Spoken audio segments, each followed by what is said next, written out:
Hello, good evening, नमस्कार। आज हम चर्चा करेंगे माता वैष्णो देवी रोपवे प्रोटेस्ट के बारे में। यानी माता वैष्णो देवी रोपवे का जो विरोध प्रदर्शन हो रहा है, वहाँ के जो कस्बे के लोग हैं, वहाँ के जो व्यापारी हैं, वो लोग विरोध कर रहे हैं। तो यह विरोध क्यों कर रहे हैं, माता वैष्णो देवी रोपवे क्यों सरकार लागू की है, इससे क्या फ़ायदे होंगे और इनका विरोध करने का मकसद क्या है, उद्देश्य क्या है। इसके अलावा यह सरकार का रोपवे चालू करने का क्या उद्देश्य है। इसके अलावा हम देखेंगे कि कहीं भी अगर मॉडर्नाइजेशन होता है, किसी भी जगह पे आधुनिकीकरण होते हैं, तो वहाँ पे जो लोकल पीपल्स का जो ट्रेडिशनल लाइवलीहुड होता है, उसको लेके नॉर्मली विरोध होते हैं। तो इसको भी थोड़ा सा निष्कर्ष रूप में देखेंगे। चलिए शुरू करते हैं। 18 दिसंबर यानी 18 दिसंबर 2024 को जितने भी जम्मू के कटरा टाउन के व्यापारी थे, उन्होंने वहाँ पे बंदी लागू किया। यानी पूरी तरह हर चीज़ उन्होंने बंद रखा। क्यों? क्योंकि उनका विरोध किस चीज़ के लेके था? विरोध था कि श्री माता वैष्णो देवी श्रीन बोर्ड का जो डिसीजन है, उनका जो डिसीजन है कि रोपवे प्रोजेक्ट वहाँ पे परियोजना चालू किया गया है। क्यों? क्योंकि वैष्णो देवी यानी श्रीन, जहाँ वैष्णो देवी लोग दर्शन करने जाते हैं, उनकी यात्रा को सुगम बनाने के लिए। इनके विरोध में इन्होंने यह पूरी तरह बंदी का ऐलान किया। पूरा तरह बंद ही रखा 18 दिसंबर 2024 को। क्लियर। श्री माता वैष्णो देवी श्रीन बोर्ड जो है, यह एक बोर्ड है जो कि सारे तीर्थ या जो माता देवी वैष्णो देवी जो तीर्थ स्थल है, उसको पूरी तरह मैनेज करता है। इंक्लूडिंग तीर्थार्थियों का भी ध्यान रखा जाता है, उनको सर सुविधा, सारी चीज़ यहीं मैनेज करते हैं। कौन? बोर्ड। कौन बोर्ड? श्री माता वैष्णो देवी श्रीन बोर्ड। 1986 के लगभग इनकी स्थापना हुई थी इस बोर्ड की। क्लियर। अब जो यह रोपवे प्रोजेक्ट होता है, रोपवे यानी रस्सी पे कुछ इस तरह का होते हैं, बॉक्स बना हुआ, इसी में लोग बैठ के जाते हैं। जो अभी कैसे जाते हैं लोग, ट्रैक बना होता है, उस पर चढ़ के जाते हैं। क्लियर। तो आप सबसे पहले देखेंगे कि ये रोपवे प्रोजेक्ट क्या है, उसके बाद देखेंगे कि इसका विरोध क्यों हो रहा है, उसके बाद देखेंगे कि सरकार का क्या आर्गूमेंट है, उसके बाद में थोड़ा सा कंक्लूजन देख लेंगे। क्लियर। चलिए, इस तरह का रोपवे प्रोजेक्ट है जो गवर्नमेंट लागू की है, शुरू की है, अभी कंप्लीट नहीं हुआ, और इसी के विरुद्ध में प्रदर्शन हो रहे हैं, इसी का विरोध प्रदर्शन हो रहा है। अब आते हैं कटरा सांझी छत रोपवे प्रोजेक्ट क्या है। कटरा से सांझी छत जाएंगे, वहाँ से आपको 30 से 45 मिनट पैदल चल के और माता के दर्शन हो जाएंगे। अब इनका पर्पस क्या है इस रोपवे प्रोजेक्ट को, जो कि इसका पर्पस यानी उद्देश्य यह है कि टाइम को रिड्यूस करना। जो 14 किलोमीटर का ट्रैक है, लोग पैदल चलते हैं, उसको रिड्यूस करना। क्लियर। अब 14 किलोमीटर है, उसमें से जो 6 से 7 किलोमीटर है जो लोग पैदल चलते हैं, उसको सिर्फ 6 मिनट में तय किया जा सकता है रोपवे प्रोजेक्ट से। यानी कटरा से सांझी छत तक जो 6 से 7 घंटे लगते हैं पैदल चलने में, अब 6 मिनट में हो जाएंगे। उसके बाद में 30 से 45 मिनट लोग पैदल चलेंगे और माता का दर्शन हो जाएगा। उद्देश्य है इस रोपवे प्रोजेक्ट का। यह 300 करोड़ का प्रोजेक्ट है और गुड़गांव के एक पब्लिक प्राइवेट पार्टनरशिप मॉडल पे इसको तैयार किया जा रहा है। जिस दिसंबर 2026 तक यह तैयार हो जाएगा। इसका कैपेसिटी की बात करें तो 1000 पैसेंजर पर आवर ये ले जा सकता है। क्लियर। अभी जो करेंट फुटफॉल जो लोग जाते हैं वहां दर्शन करें वैष्णो देवी का, लगभग 2023 का डाटा है कि 95 लाख तीर्थयात्री गए थे वैष्णो देवी। जो कि इसी तरह रहा तो 2024 में ऐसा उम्मीद है कि 1 करोड़ से ज़्यादा लोग जाएंगे। इस सारी चीज़ों को मद्देनजर रखते हुए गवर्नमेंट ने यह रोपवे प्रोजेक्ट शुरू किया है कटरा से सांझी छत तक, जो 6 से 7 घंटे की यात्रा को मात्र 6 मिनट में तय करेगा। यह कटरा सांझी छत रोपवे प्रोजेक्ट है। क्लियर। अब हम आते हैं कि आखिर इसका प्रोजेक्ट को विरोध क्यों किया जा रहा है, इसको अपोज क्यों किया जा रहा है। तो इसको अपोज कौन कर रहे हैं? लोकल बिजनेस जो ऑनर हैं, जैसे शॉपकीपर, दुकानदार हो गए, होटलियर जैसे वहाँ पे जो होटल चलाते हैं उनका हो गया। कहाँ? कटरा और बैन गंगा में जो होटल चलाते हैं, क्योंकि उनका जो रोजी रोटी डिपेंड है, जो पैदल यात्री हैं उन्हीं पे डिपेंड है, जो फूड ट्रैफिक पिलग्रिम्स पे ही डिपेंड है। उनका पूरा लाइवलीहुड।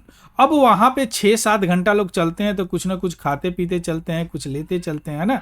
अब अगर वह 6 मिनट में चले जाएंगे तो इनका होटल कैसे चलेगा, इनका शॉपकीपर का दुकानदार कैसे चलेगा। तो लोकल बिजनेस ऑनर इसका प्रोटेस्ट कर रहा है और इनका चिंता है, इनका कंसर्न है कि अगर फुटफॉल यानी पैदल चलने वाला लोगों का अगर कमी हो गया तो ट्रेडिशनल ट्रैकिंग रूट पर पैदल लोग कम चलेंगे, क्योंकि कमी होगा, सारे लोग चले जाएंगे रोप वे से, तो क्या हो जाएगा, ट्रैकिंग रूट पे कमी हो जाएगा, तो क्या उनके सेल में कमी आ जाएगा, ड्रॉप इन सेल, या उनका चिंता, इसलिए वह विरोध प्रदर्शन कर रहे हैं। इसके अलावा जो भी वर्कर है या जो सर्विस प्रोवाइडर है, जैसे पोनी ऑपरेटर है, बहुत सारे जो जानवरों से भी लोगों को ढोते हैं, या पिट्ठू है अपने पीठ पे लेके जाते हैं लोगों को जो नहीं चल पाते हैं, या पैलेंक्विन प्रोवाइडर जो पालकी उल्की में ले जाते हैं बूढ़े या जो नहीं चल पा रहे हैं, वह उनका भी तो इनकम खत्म हो जाएगा, क्योंकि ट्रैक पे तो लोग चलेगा ही नहीं। तो जो वर्कर हैं या सर्विस प्रोवाइडर है वो अभी कर रहा, इस विरोध प्रदर्शन में शामिल हो रहा है। इसके अलावा पॉलिटिक्स भी, पॉलिटिकल पार्टी भी इसका जो अपोजिशन में है वो भी इसको क्रिटिसाइज कर रहे हैं। क्यों? उनका यह है कि यह एक तीर्थ स्थल है, इसका एक रिलीजियस सैंक्टिटी है और आप इसको टूरिज्म बनाने जा रहे हैं। तो जब भी आप टूरिज्म बनाएंगे गवर्नमेंट को फायदा होगा, लेकिन जो लोकल जो लोगों का जो रोजगार है, लाइवलीहुड है, उनका रोजी रोटी चल रहा है, उस पे असर पड़ेगा। इसीलिए यह अपोज किया जा रहा है। कौन कर रहा है? लोकल बिजनेस ऑनर हैं या वर्कर हैं या सर्विस प्रोवाइडर हैं, ये कर रहे हैं। पॉलिटिकल अपोजिशन तो खैर उनका अपना एक मकसद होता है किसी चीज को अपोज करने, सपोर्ट करने का। क्लियर? तो यह अपोज कर रहे हैं और समझ गए क्यों कर रहे हैं, इनका चिंता क्या है। अब हम आते हैं गवर्नमेंट का कि क्या आर्गुमेंट है। गवर्नमेंट जो है इस फेवर में है रोप वे के कारण, चूंकि इनका कहना है कि इससे जो तीर्थ यात्री का जो एक्सपीरियंस है, अनुभव है, उनमें इजाफा होगा, उसमें बढ़ोतरी होगी, इनहैंस्ड होगी। क्यों? चूंकि इससे क्या होगा कि जो रोप वे से जाएंगे तो उनको त्रिकुट हिल का भी दर्शन होंगे, एक व्यू देखेंगे त्रिकुट हिल का। इसके अलावा उनका जो फिजिकल स्ट्रेन है, उनका जो शारीरिक रूप से एकदम परेशान हो जाते हैं चलने में तीर्थयात्री, वो वहाँ पे दर्शन करने में वह भी रिड्यूस होगा, तो लोग ज़्यादा जाएंगे वहाँ पे, गवर्नमेंट को ज़्यादा फायदा होगा। इसके अलावा एसेसिबिलिटी और सेफ्टी में सभी लोग जा सकते हैं, सेफ्टी का भी ध्यान रखा जाएगा, क्योंकि इससे क्या होगा कि सीनियर सिटीजन है जो 70-80 साल के हैं वो भी जाएंगे। इसके अलावा जो भी डिफरेंटली एबल्ड है, जो भी अपंग व्यक्ति है या जिनके साथ कोई भी हेल्थ इशू है, वो भी आराम से माता वैष्णो देवी का दर्शन कर सकते हैं इजीली वे में या सुविधा से। अब उन्होंने इकोनॉमिक बूस्ट की, अर्थव्यवस्था के बारे में भी उन्होंने बोला कि जो ऑफिशियल है वो आर्गू कर रहे हैं कि रोपवे से जो है ज्यादा तीर्थयात्री वहां पे अट्रैक्ट होंगे, आएंगे, तो इनडायरेक्टली क्या होगा, टूरिज्म रेवेन्यू जनरेट होगा और जॉब का जो अवसर है वो नए नए जॉब अवसर आएंगे, अपॉर्चुनिटी होंगे नए जॉब का। हाँ, जो लाइवलीहुड है, अब पिट्ठू जो पीठ पे ढोते थे, जो पालकी पे ढोते थे, लेकिन जब यह बढ़ेगा, लोगों का तीर्थयात्री बढ़ेंगे, तो नए नए जॉब ऑफर आएंगे, अपॉर्चुनिटी आएंगे, अवसर आएंगे। ऐसा गवर्नमेंट का कहना है रोपवे के फेवर में। क्लियर? अब हम आते हैं, ये रहा त्रिकुट, जो त्रिकुट हिल्स है, इसका दर्शन कर लेंगे, जो कि यहां से जाते हैं तो नहीं दर्शन हो पाता है उनको। क्लियर? अब इसका कंक्लूजन की बात कर लेते हैं, निष्कर्ष क्या है। देखिए, जो भी प्रपोज्ड है अभी कटरा रोपवे प्रोजेक्ट, यह एक तरह का द्वंद्व हो रहा है कि इसमें मॉडर्नाइजेशन, आधुनिकरण और प्रिजर्वेशन ऑफ ट्रेडिशनल लाइवलीहुड, जो भी परंपरागत रोजी रोटी का जो मामला है, उसके बीच में कन्फ्लिक्ट हो रहा है। तो रोपवे प्रोजेक्ट ठीक है, या एसेसिबिलिटी देगा, आपको सेफ्टी देगा, है ना, इससे क्या होगा कि ज़्यादा तीर्थयात्री आएंगे, लेकिन जो भी लोकल कम्युनिटी है उनके इकोनॉमी का क्या हाल होगा, तो उनके कंसर्न को भी ध्यान से रख के उस पर विचार करके इस तरह के आधुनिकीकरण किया जाना चाहिए, मॉडर्नाइजेशन करना चाहिए।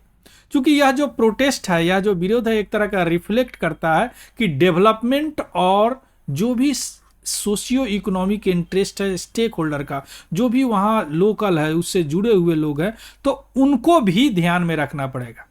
क्योंकि ये सारे लोग मिला के इस तीर्थ स्थल का इस या इकोसिस्टम बनाते हैं। तो इनको भी आप इनकार नहीं कर सकते, इनके कंसर्न भी जायज है, और लेकिन आधुनिकीकरण भी जरूरत है। तो ये सारे चीजों को ध्यान में रखते हुए यह प्रोजेक्ट को लागू किया जाना चाहिए। क्लियर? इसका पीडीएफ हमारा टेलीग्राम चैनल है तिवारी जनरल स्टडी, वहां से आपको मिल जाएगा, वहां से देख लीजिएगा, उसको भी ज्वाइन कर लेंगे। अगर इंफॉर्मेटिव लगे तो प्लीज लाइक शेयर और सब्सक्राइब जरूर करेंगे। किसी तरह का कोई डाउट हो तो कमेंट सेक्शन में जरूर बताएंगे। या कल्चर के लिए, आर्ट एंड कल्चर के लिए बहुत इंपॉर्टेंट है, पॉलिटी में भी ला सकते हैं इसको, जैसे मॉडर्नाइजेशन और जो प्रिजर्वेशन ऑफ द लोग ट्रेडिशनल लाइवलीहुड में जो द्वंद्व क्यों होता है ना।